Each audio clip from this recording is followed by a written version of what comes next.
Hi, my name is John Bosworth. I'm a licensed mental health counselor in St. Petersburg, Florida. I'd like to talk about how to communicate feelings effectively with a spouse. Usually, when we say we lack communication or we don't have communication or we're not communicating with our spouse, we're communicating, but what we're really doing is not communicating very effectively. What I found is some education helps people communicate a lot more effectively. And by education, what I mean is most people, when I ask them how they feel, they usually say, well, what happened was he came down to me and I got really upset. I said, no, and I'll tell them, no, that's a thought. How did you feel in that situation? And they'll say, well, and they'll usually go to their head again and come up with another thought. So I try to educate people as to the difference between a thought and a feeling.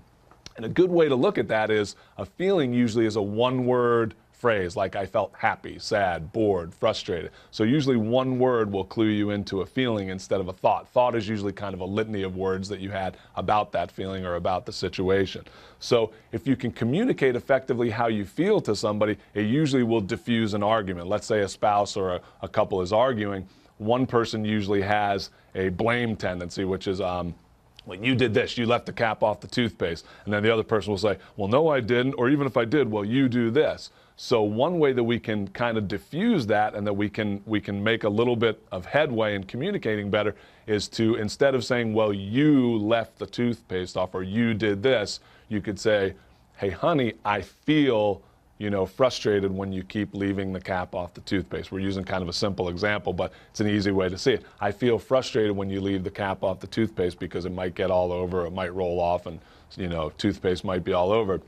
There you're communicating effectively because you're stating how you feel instead of what the other person did, which kind of implies that they made you feel a certain way, but we know that it's our thought process that makes us feel a certain way. So in communicating effectively, show empathy and reflective listening to the person that you're interacting with, and then use effective I statements to tell the person how you feel. A person becomes a lot less defensive when you tell them how you feel instead of what they did wrong to, quote, make you feel a certain way. My name's John Bosworth, and we're talking about how to communicate feelings effectively with a spouse.